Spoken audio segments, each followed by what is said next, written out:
Good morning, everybody. This is your social studies video for today, Monday, May 12th. Oh, no, I'm sorry, May 11th.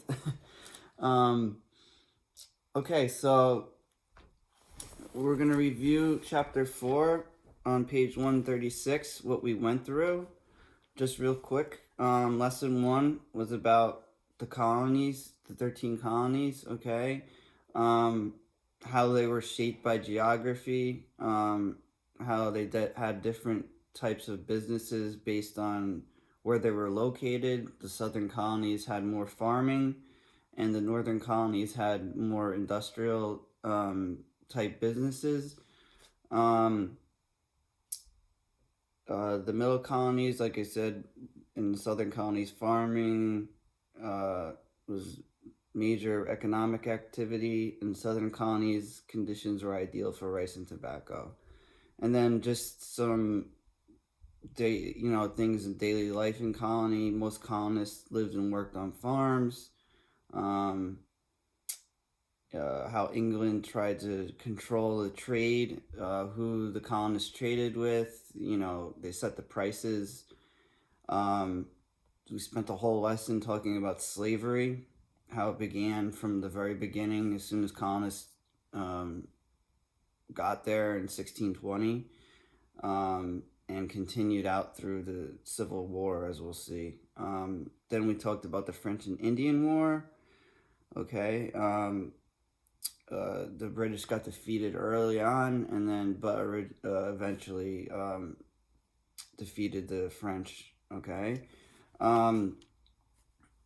The Proclamation of 1763 is something important because it tried to stop British settlement beyond the Appalachian Mountains. They didn't want any problems with the Native Americans, but colonists ignored this order from the British king and they settled anyway. So that's kind of the beginning of us pushing west, and eventually we're going to take over the whole country when we become the United States. So now this next chapter is a critical chapter in U.S. history because it's when we start to break away from England, okay? The colonists have a lot of disagreements with England, right? They don't approve of all the taxes that are being put upon them. We're going to see. We're going to learn about how the American Revolution started. So it's probably one of the more exciting pieces of history to learn about because it's how our country started. Okay, so this chapter is called the American Revolution. So revolution is something that is like really changes everything. Okay. So the American Revolution means that we broke away from Britain. We were originally, the king controlled the colonies, okay? And eventually we're going to break away and we're going to start our own country, the United States. So one of the people that was involved in the American Revolution very heavily was Samuel Adams, and we're going to read about him today. The last name might sound familiar. His brother John Adams would eventually become our second president, but his cousin Sam Adams was early on very against England and very into starting our own nation and all about our American rights. Okay, so I'm going to start on page 441. It says Samuel Adams, it's called Samuel Adams, Champion of Liberty. Okay. The American Revolution was a war fought for liberty. Liberty is another word for freedom. It was a war that sparked greatness in few ordinary people. George Washington is known as a heroic general. Thomas Jefferson is remembered for writing the Declaration of Independence, and Paul Revere for warning of a British invasion. However, decades before the battles of the Revolution, one man in Boston organized a movement that started the fight for liberty. He never used force against the British, but the British called him the most dangerous man in Massachusetts. His fellow countrymen called him the father of American independence. His name was Samuel Adams. As a young man, Samuel looked more like a poor student than a dangerous revolutionary. After grammar school in his hometown of Boston, Massachusetts, he attended Harvard College and graduated at age 17. So usually the time that people are graduating high school is at age 17, 18. He graduated college at that age. In the 1700s, it was not unusual to have such an early start on college education.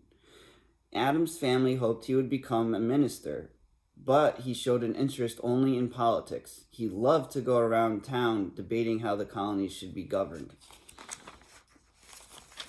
Okay. By 1764, Adams was challenging the right of Great Britain to tax the colonies. He asked why American colonists should pay for British government when they had no say in how they were governed. It was not enough for him and a few of his friends to talk amongst themselves about colonists' rights. Adams needed to get the word out as many working people as possible. Today, Samuel would be called a political activist or someone who supports political change. He wrote thousands of letters to newspapers and other colonial leaders about British injustice. He spoke at hundreds of meetings. Sometimes he exaggerated what the British had done to make sure he got people's attention. So, you see the pictures above. It says the colonists learned about protest meeting from posters in newspapers. You know, he puts flyers up. He wrote. It says Samuel Adams' friends knew that he often wrote letters and articles late into the night, and he traveled throughout the colonies to spread the call of liberty. Okay, so his argument was they were getting taxed, and we still get taxed, but we have a say in our government. The colonists were getting taxed, meaning, you know, they had to pay a percentage of whatever tea or sugar, whatever product they bought went to the British government and the British king, but they had no say in the government, so they didn't feel like it was fair. Okay, so page 143. Adams spent so much time and energy on politics that he failed at almost every job he had. He was so determined to get his message out that he stayed up late at night writing words to inspire people to join his cause. Most of Adams' efforts focused on the theme of freedom. As a college student, he wrote an essay about whether colonists should resist the royal government of Great Britain. Later, he wrote in the Boston Gazette newspaper, "We cannot have forgotten that Great Britain declared that they had the right and authority to make any laws, whatever binding on His Majesty's," which is the King George III was the king at the time, "subjects in America." How far this declaration can be consistent with the freedom of His Majesty's subjects in America, let anyone judge who pleases. Adams wrote a steady flow of letters and articles for more than 30 years. Whenever groups of colonists got together, they discussed his ideas. Adams had hoped that his ideas would cause the colonists to act to protect their rights and freedoms. Considering that Thomas Jefferson called Samuel Adams the patriarch or father of liberty, it seems that Samuel Adams got his wish. Okay, so it says, think about it. Based on this story, what issues do you think Samuel Adams thought they were worth fighting for, and how did he fight? As you read this chapter, remember that fighting for something doesn't have to occur in a battlefield. Okay, so the first lesson is called Tensions with Britain. You could see this is a very famous graphic, I don't know what you want to call it, slogan. It says join or die. And you see all the abbreviations of the colonies, okay? You have New England, New York, New Jersey, Massachusetts, Vermont, North Carolina. And it's a snake, but it's chopped up in pieces. And what they're saying is, each colony can't survive on itself. It needs to depend on each other colony to survive. Just like a snake can't survive in pieces, okay? It has to be whole. what else? Okay, so this is the stamp part of the Stamp Act. We'll talk about that later. It says the Stamp Act required that stamps like this be placed on all printed materials. It's the beginning of stamps on envelopes, and we still use them today. Okay, so that was like how a British stamp would look back in the day. Okay, so I'm going to read page 144, and we're going to read about how things started getting not as friendly as they used to be with Britain, okay? It says Great Britain had won the French and Indian War. As a result, Great Britain gained a huge amount of land in North America, so that was a good thing. However, it also gained a huge debt, which meant that it owed money. Britain also needed to send thousands of soldiers to North America to protect the new lands. Where would the British get money to pay for all these troops and repay its debt? Trouble over taxes. Leaders in Great Britain decided to tax American colonists to pay for part of the debt. The money raised from taxing colonists would also pay the cost of defending the colonies. King George III was the king of Great Britain and supported the idea of taxing colonists. So did many members of British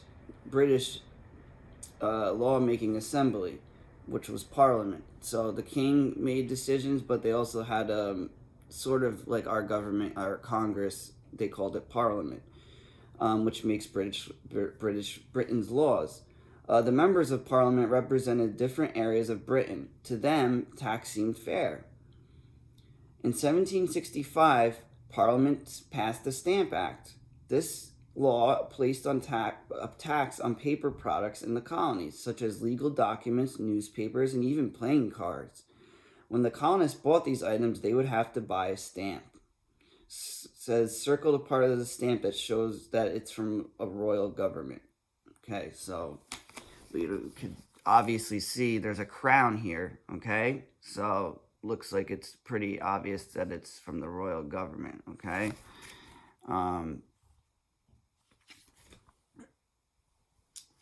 Okay, so let's go to the next page is 145. It says no tax. This was a famous slogan: no taxation without representation. What that means is they didn't feel, like I said, it was fair to be taxed without being represented. They didn't have a say in how the government operated, how much they were being taxed. They had no rights. So when the colonists learned about the Stamp Act, they complained. None of Parliament's representatives came from the American colonies. Since colonists had no representatives in Parliament, they thought Parliament should not tax them. A common cry in the colonies was no taxation without representation. So for number 2, it's a cause and effect flow chart. It says fill in the missing cause and effect. Taxing the American colonies. The cause was Great Britain is in debt because of the French and Indian War. So what was the effect? They taxed the colonists, right? They needed to produce money, so they taxed the colonists. Okay, so I actually went ahead a little bit. The effect of Great Britain being in debt is it needs to raise money. Okay, so for here you would write Britain needs to raise money. Okay, and that effect goes down to here for this cause, so they begin to tax colonists, right? And as a result of them taxing colonists protest no taxation without representation. Okay, so I'm going to write it here.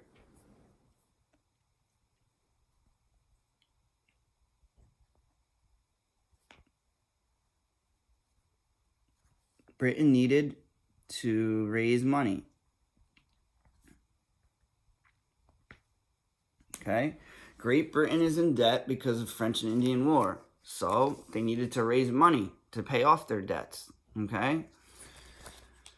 So they decide to tax the colonists.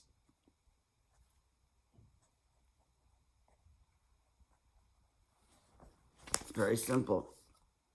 That's part of their strategy for raising money. They tax the colonists, okay? And then the colonists protest, no taxation without representation. And this is just the beginning of a series of arguments and disagreements between the colonists and what they call their mother country, Great Britain, and the king. Okay? So we will pick up with this on Wednesday. All right? And like I said, this is a more exciting part of history. You know, especially, I know it's a couple months away, but 4th of July is coming up. So it's actually like perfect time of year that we're learning about this.